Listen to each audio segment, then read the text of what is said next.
सबसे पहले आप बता दें कि जम्मू कश्मीर के एलजी मनोज सिन्हा ने ट्वीट किया है। उन्होंने लिखा है कि जम्मू कश्मीर के हेल्थ शोबे का बजट सबसे ज्यादा है और जम्मू कश्मीर के हेल्थ शोबे का बजट 5% है। जम्मू कश्मीर के हेल्थ शोबे का बजट 1456 करोड़ है।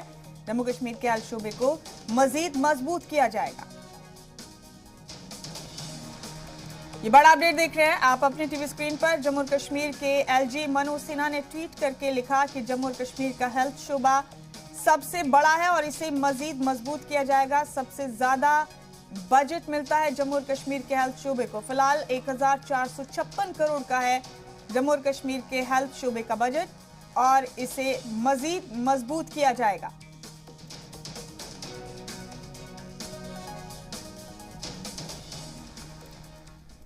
बढ़ते हैं बुलेटिन में आगे। शेख अब्दुल्ला के 116वें यौम पैदाइश के मौके पर नेशनल कॉन्फ्रेंस के सदर फारूक अब्दुल्ला और उमर अब्दुल्ला ने हजरत बल में उन्हें खराज अकीदत पेश किया।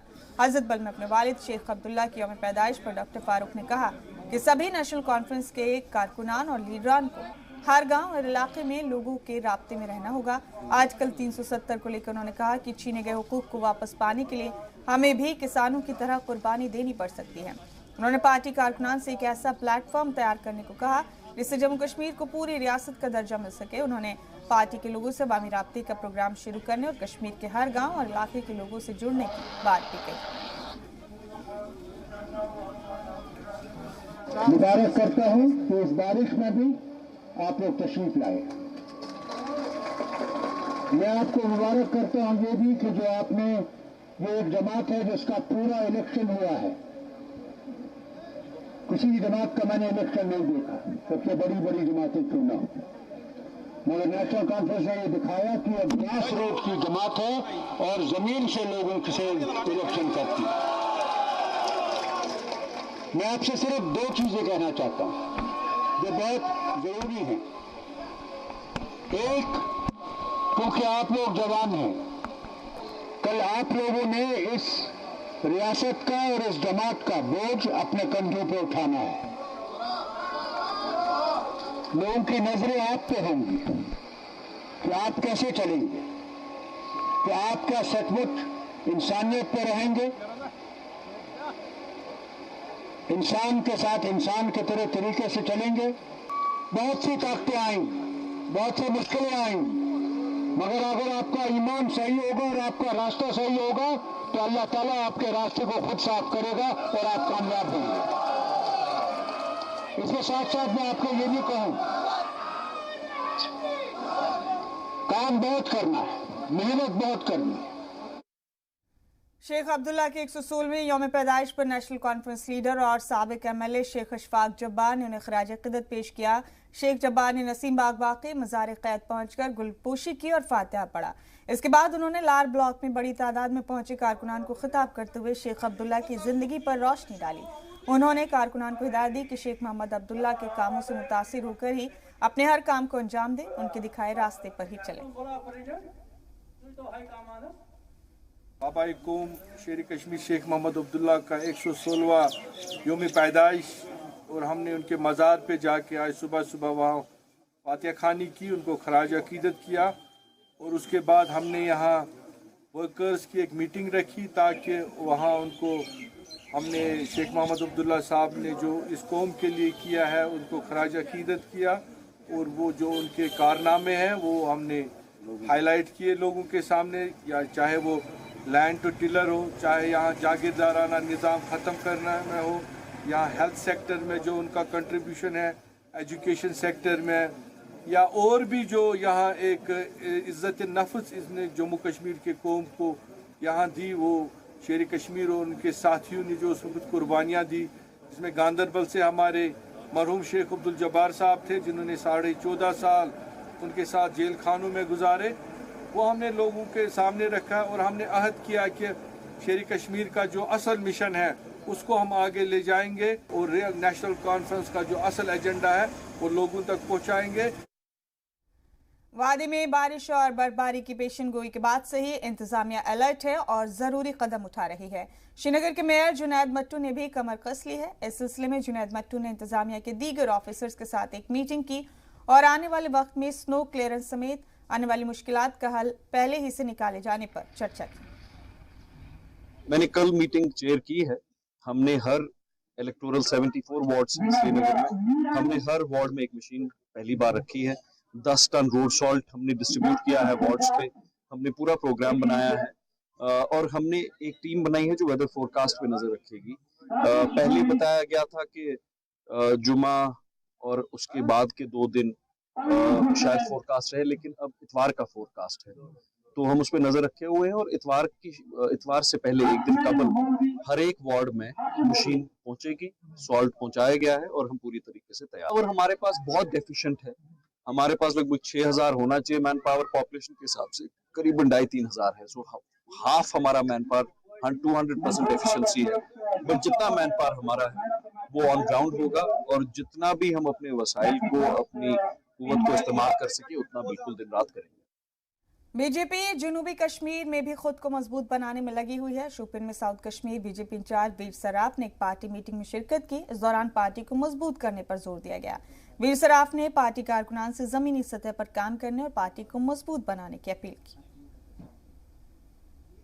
शायद वो अभी खुद तैयार नहीं है, इसलिए वो बोलते हैं बीजेपी कराना नहीं चाहती है। बीजेपी ने, ऑनरेबल प्राइम मिनिस्टर ने on the floor of house parliament में बोला है डिलिमिटेशन के बाद हम तुरंत इलेक्शन करवाएंगे, क्योंकि डिलिमिटेशन बॉडी एक इंडिपेंडेंट बॉडी है, उस पर किसी का जोर नहीं चलता है।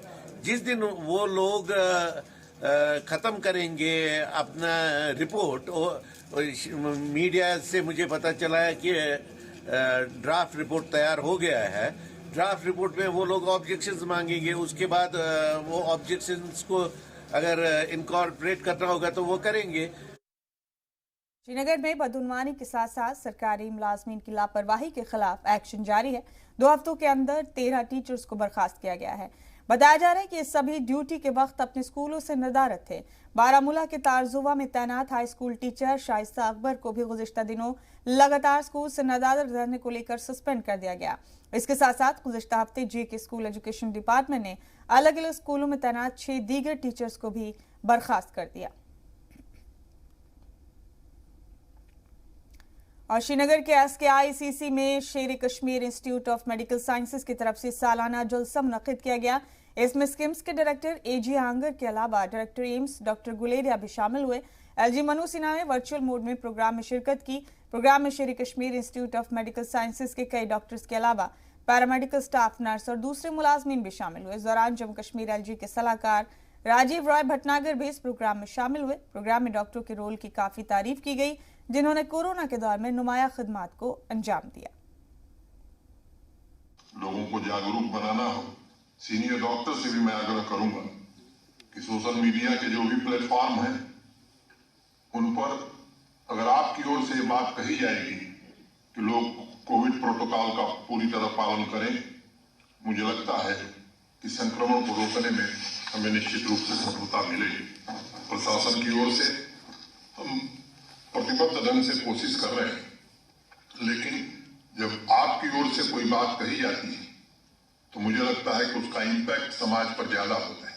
मुझे याद है जब वैक्सीनेशन शुरू हुआ था, काफी हेजिटेंसी थी श्रीनगर में, कई ग्रामीण इलाकों में, लेकिन हमारे सीनियर डॉक्टर्स ने जब सोशल मीडिया के प्लेटफॉर्म का इस्तेमाल किया, मीडिया में जब बातें कही, तो मैं कह सकता हूं कि उसका बड़ा भारी असर पड़ा, जिसके कारण वैक्सीनेशन करने में हम सफल हुए। सर्दी की आमद के साथ ही आतिश ज़दगी के वाकयात भी रनुमा होने लगे हैं। शुमाली कश्मीर के बारामूला जिले के फतेहगढ़ शीरी गांव में सनीचर की देर रात को शदीद आग लग गई। आग की जद में आकर कई घर और दुकानें तबाह हो गईं। फायर ब्रिगेड मकामी लोगों के साथ मिलकर फौज के जवानों ने करीब 2 घंटे तक मुहिम चलाकर रात 1:15 बजे के करीब इस आग पर काबू पाया। इस आग में जानी नुकसान होने की फिलहाल कोई इतला नहीं है। अलबत्ता इस आग में कुछ मवेशियों के मारे जाने की खबर मिली है। हालांकि अभी उनकी तादाद सामने नहीं आई। जिला इंतजामिया ने आग से लोगों को हुए नुकसान का जायजा लेना शुरू कर दिया।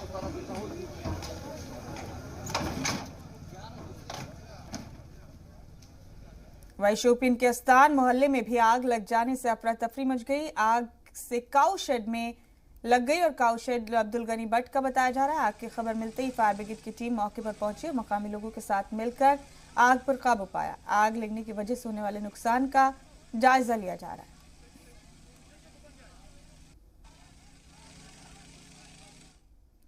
किश्तवाड़ जिले के छात्रू इलाके के सिंगरपुरा गांव वाक़ई कृष्ण मंदिर में शनिचर देर रात आग लग गई। देखते ही देखते पूरा मंदिर आग की लपटों में घिर गया। इतला पाकर पहुंचे मकामी लोगों, फौज के जवानों ने सख्त मशक्कत के बाद आग पर काबू पाया। हालांकि बाद में दमकल की गाड़ी भी पहुंची, लेकिन तब तक फौज के जवान और मकामी लोग आग बुझा चुके थे। मकामी लोगों का कहना था कि अगर आग पर काबू नहीं पाया जाता तो आसपास के मकानों को भी नुकसान हो सकता था। आग से मंदिर में काफी नुकसान हुआ है। आग कैसे लगी इस बारे में अभी कुछ साफ नहीं।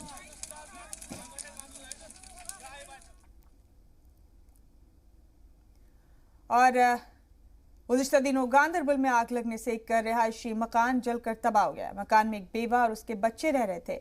वाज़ेह के चंद साल कबली मकान मालिक रफीक अहमद का इंतकाल हो गया था। कंगन तहसीलदार की जानिब से मुतासिर कुनबे की मदद के नाम पर सिर्फ 3 कब्ल फराम कराया गया था। मकामी लोगों की मदद से मुतासरीन के लिए टीन शेड का इंतजाम किया जा रहा है। मकामी लोगों ने इंतजामिया से मुतासिर कुनबे को सभी जरूरी इमदाद फराहम करने का मुतालबा किया। खत्म हो गया, छोटे छोटे बच्चे, यतीम बच्चे। अल्लाह की आस है, फिर आप मदद करने वाला, खुदा पहले करेगा फिर आप करेंगे। कुछ नहीं रहा बेकार, सब कुछ जल गया। वो आपकी इमदाद होनी चाहिए। तकरीबन 8:30 बजे आग लगी थी। आग जैसे ही लगी थी तो हम भी मस्जिद में था, दूसरा मेरा भाई था वो भी मस्जिद में था। घर पे माँ थी और छोटे से 2 बच्चे थे। तो जैसे ही चीखने की आवाज़ आई तो हम बाहर निकले। हमने सोचा चोर है, दहशत चोरों का है यहाँ से बहुत। तो जैसे हम बाहर निकले तो देखा मकान को आग लगी हुई। हमने चिल्लाया ही बुलाया तो यहाँ से पूरा मोहल्ला जमा हो गया था। फिर आग बुझाई बहुत टाइम के बाद। जो सामान था वो सारा जल गया, बिस्तर था, राशन वाशन जो भी था वो सारा जल गया। इंसान की रूह कांप जाती है, लहजा जो है वो तड़प रहा है। इन बच्चों की ज़िंदगी हर दौर में मुश्किलात का सामना करते हुए यहाँ तक पहुँची है। बहुत छोटी उम्र में दूध पीते बच्चे थे ये लोग जब इनके वालिद का इंतकाल हुआ। इनकी माँ बेवा हुई। उसके बाद हालात में ऐसे रुख पलटे कि मुश्किल से मुश्किल हालात में इनने अपना गुजर बसर करना शुरू किया। अब थोड़ा सा इनने अपने आप को संभालना ही चाहा था कि ये आग की वारदात ने इनको खाकस्तर कर दिया है। गवर्नमेंट की तरफ से 3 कंबल और एक शीट आई है। शीट में कोई सभी बैठ सकता है, वैसे बर्फ का मौसम है। आप इसमें क्या आप इंसाफ कीजिए, इसमें तो शीट में कोई बैठ भी सकेगा। मकानों में इस वक्त लोग सर्दी में नहीं रह सकते, तो शीट के नीचे कितने आदमी आएंगे? 8 बंदे हैं ये, तो 3 कंबल में क्या गुजारा करेंगे? अब सारे लोग जमा हो गए हैं और हर श्री में कोई बर्तन लाता है, कोई कंबल लाता है, कोई पैसे देता है। तो सरकार का भी फर्ज बनता है, हमारा भी फर्ज बनता है कि इनको रिहेबिलिटेट करें और इनका आय के जल्दी होना चाहिए। और अब आगे बढ़ते हुए आप बता दें कि रामबन और आसपास के लोगों के लिए अच्छी खबर है। दरअसल जिला अस्पताल में अब लेप्रोलाइजेशन सर्जरी होने लगी है। गायनकोलॉजिस्ट डॉक्टर दिनेश कुमार और डॉक्टर डीवी सिंह ने 2 खवातीन की कामयाब लेप्रोलाइजेशन सर्जरी की है। लेप्रोलाइजेशन सर्जरी सहूलत मुहैया कराने के बाद अब मरीजों को उधमपुर और जम्मू का रुख नहीं करना पड़ेगा। लेप्रोस्कोपिक सर्जरी के दौरान बहुत सारी खवातीन को किसी भी तरह के दर्द का सामना नहीं करना पड़ता है। Today we are going to start routine leproligation surgery in DH Ramban. This is a historic day. Previously there used to be leproligation camps which have been held in DH Ramban, but from now we are going to start this surgery on a routine basis every week. Previously we have to hire gynecologists and other staff, other trade staff from other districts. Now we will start here on routine basis every week, and this will be a great benefit to the people in our district Ramban. आज यहाँ district hospital Ramban में 2 लेप्रोलाइजेशन cases operate हो रहे हैं। जैसे कि आपको मालूम है कि पहले जब भी ये लेप्रोलाइजेशन होता था किसी भी डिस्ट्रिक्ट हेडक्वार्टर में या सब डिस्ट्रिक्ट हॉस्पिटल में, तो उसके लिए हमें जम्मू से डॉक्टर्स मंगवाने पड़ते थे और उसमें 1 या 2 दिन का कैंप लगता था जिसमें 100 से ऊपर लेडीज़ के जो ये लेप्रोलाइजेशन है ये की जाती थी। मगर मैंने जो अपने 12 साल की सर्विस में एडमिनिस्ट्रेटर देखा तो उसमें बहुत हद तक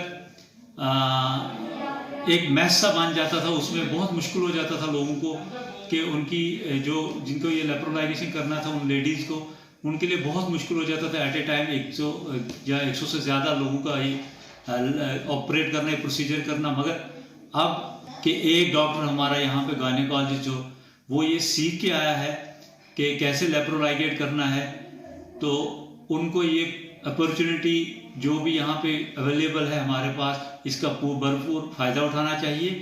मुल्क की कई रियासतों में कोरोना के मामलात में उछाल के बीच श्री माता वैष्णो देवी श्राइन बोर्ड ने अकीदतमंदों से एहतियात बरतने को कहा है। बोर्ड ने ऐसे वक्त में अपील की है जब जम्मू कश्मीर के कुछ मकामात पर बड़ी तादाद में कोरोना के मामले सामने आए हैं। मुल्क में ओमिक्रॉन वेरिएंट भी दाखिल हो चुका है और मरकजी हुकूमत ने रियासती सरकारों को अलर्ट मोड में रहने को कहा है। माता वैष्णो देवी श्राइन बोर्ड की जानिब से कोरोना को लेकर नई गाइडलाइन जारी की गई हैं, जिसके तहत वैष्णो देवी दर्शनी के लिए आने वाले अकीदतमंदों को 72 घंटे के अंदर कराए गए RT-PCR रिपोर्ट पास रखने को कहा गया है। अकीदतमंदों के लिए सोशल डिस्टेंसिंग का ख्याल रखना बेहद जरूरी है, साथ ही मास्क लगाए रखने की भी अपील की गई।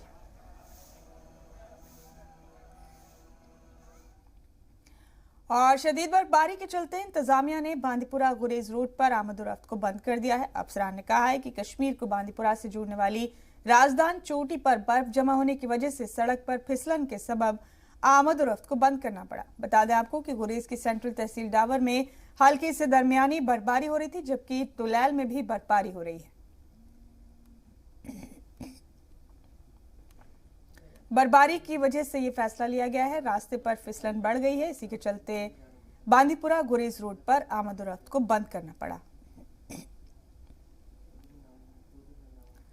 और मशहूर सयाही मकाम गुलमर्ग और तनमर्ग में भी दरमियानी बर्फबारी दर्ज की गई। बर्फबारी के बाद जन्नत की सैर को पहुंचे सयाहों की खुशी का ठिकाना नहीं था। गुलमर्ग में बर्फबारी के आगाज से ही सयाहों की तादाद में इजाफा देखने को मिला। सयाह बर्फबारी का जमकर लुत्फ उठाते नजर आए। गुलमर्ग में बर्फबारी के बाद वादी कश्मीर में कड़ाके की ठंड पड़ने लगी।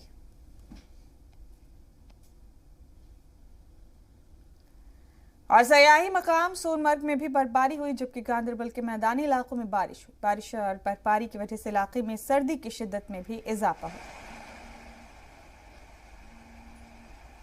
जहाँ तक के वेदर का सवाल है, मौसमी मौसमियात में जो पेशन गोई दी थी वो पूरी साबित हो गई। बालाई इलाकों में बर्फ हो रही है इस टाइम, तो मैदानी इलाकों में जहाँ तक की बात है यहाँ अभी बारिश ही हो रही है। तो कश्मीर के लिए बर्फ़ और बारिश दोनों हमारे लिए बहुत नेसेसरी है, क्योंकि जहाँ तक से हमारा टूरिज़्म का सवाल है, most of the tourism depends upon snow. तो मैं ये अपनी जो डिस्ट्रिक्ट एडमिनिस्ट्रेशन है, मैं अपनी डिस्ट्रिक्ट एडमिनिस्ट्रेशन से पुरजोर अपील करता हूँ कि वो अपनी जो मशीनरी है ऑन रोड्स रखे, आम इंसान को चलने फिरने में कोई दिक्कत ना हो।